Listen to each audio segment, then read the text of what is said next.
All right, let's jump right in. Imagine this, okay? It's 9 a.m., you're deep in a sprint, and bam, everything just breaks. The server is completely down. Your team lead walks over and asks, "So what happened?" The words you choose next, they're absolutely critical. So what's your answer? Do you say, the app crashed at 9:05 a.m., or maybe, I was testing when it crashed? Now look, they're both grammatically correct, for sure, but they paint totally different pictures. Knowing which one to use and when is so important for writing clear incident reports, giving updates to your team, really for being a sharp communicator in the tech world. So, when you're reporting an incident, you can't just throw out a bunch of random facts. The first thing you've got to do is build a super clear timeline of what actually happened, step by step. And the foundation of that timeline, the very first brick you lay, is the simple past tense. We use it for actions that are totally completed. They started in the past, and they finished in the past. It's done. It's over. Simple as that. Okay, so let's get back to our bug story. The very first event we need to put on our timeline is this. We deployed the patch last night. See, it's a single action, totally finished.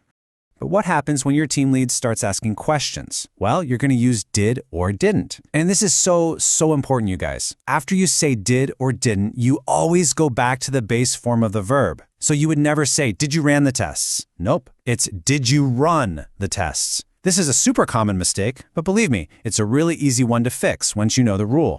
Okay, let's add a bit more detail to our story. So, the server was down. And at that exact moment, we were in a meeting, which is why we didn't catch it right away. And there you have it, the simple past of the verb to be. It's one of those irregulars, right? So for I, he, she, or it, you're going to use was.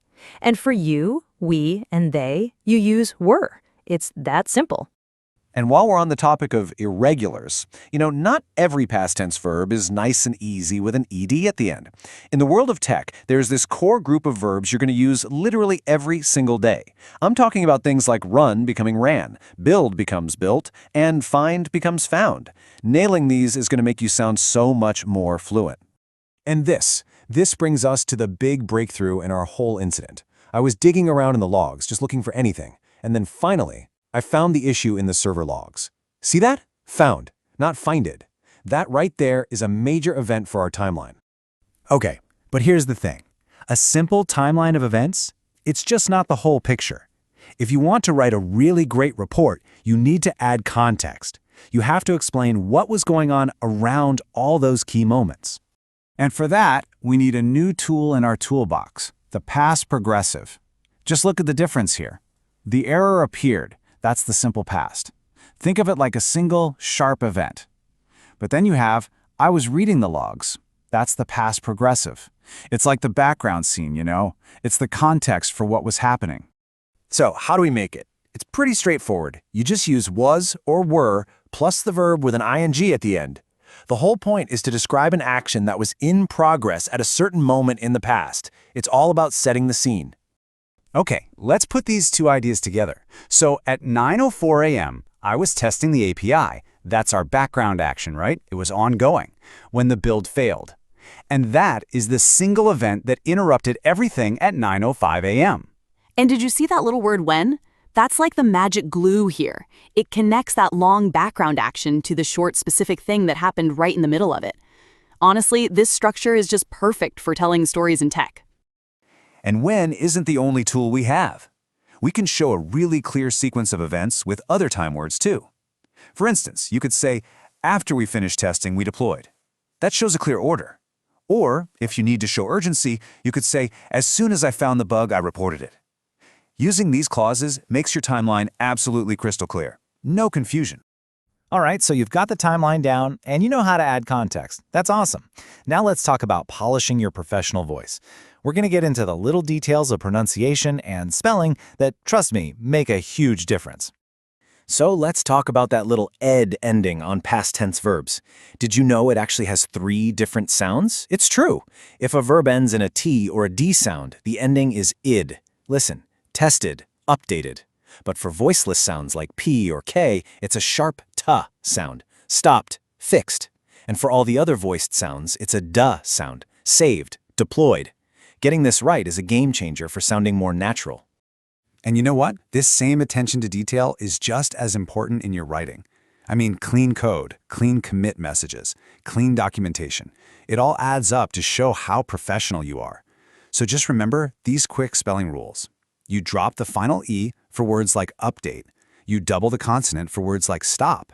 And you change Y to IED for verbs like try. It's all part of being a sharp developer.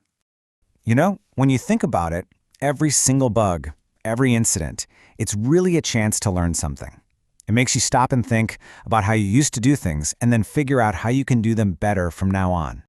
I can totally relate to that. I remember a time when I would just push code and then, move on to the next thing. So for me, I could say, I used to skip documentation, but now I write it for every single feature. It's a habit that I definitely had to change.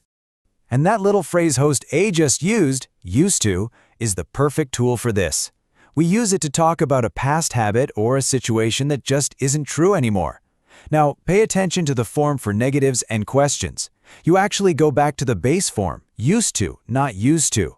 So you'd say, I didn't used to write tests, or ask someone, did you used to work with Python? All right, team, let's bring all of these tools together. It's time to think about how you're going to use them in your next incident report. Or, hey, maybe even in your very next stand-up meeting. Okay, so what are the big takeaways here? Let's break it down. Number 1, use the simple past for your finished actions. That's your timeline.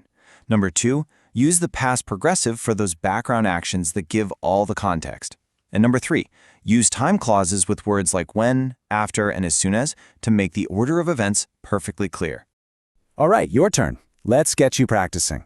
I want you to think about the last bug you fixed, or maybe a recent project you worked on. Go ahead and try to write a quick 5-sentence story about it. Ask yourself, what happened? And what were you doing when it happened? Go on, put these tools to work right now while they're fresh in your mind. At the end of the day, mastering how you talk about the past, well, it's not just about getting the grammar right. It's really about building trust, showing that you're competent, and being someone your team can count on. Exactly. Clear communication is a core skill in tech, no doubt about it. We really hope this has helped you sharpen that skill. Thanks so much for joining us.